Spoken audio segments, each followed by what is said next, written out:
খুব দুর্ভাগ্যজনক আজকের এই সুন্দর দিনে এটা আমাদের কাছে অত্যন্ত পবিত্র দিন।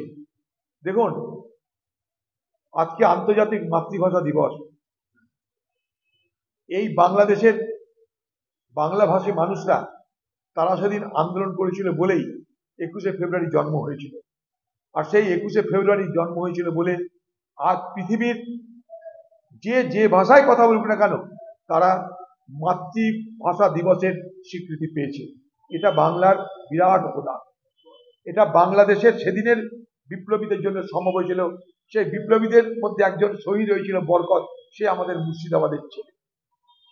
আজকে সেই বাংলা মানুষের যা আবেগ, মানুষের যা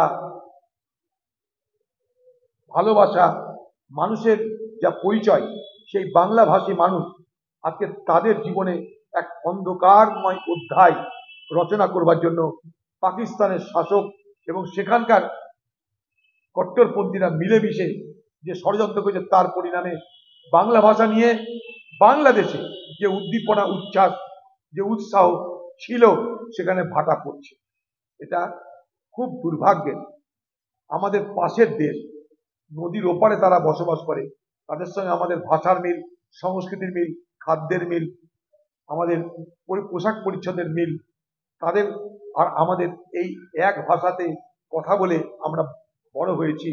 তাই সেই ভাষার অধিকার তারা যদি হারিয়ে ফেলে, তাকে নিয়ে যে আনন্দ, উৎসব, উচ্ছ্বাস তা যদি তাদের জীবন থেকে হারিয়ে যায়, এটা আমাদের কাছে অত্যন্ত দুঃখের। বাংলা টুডে নাও।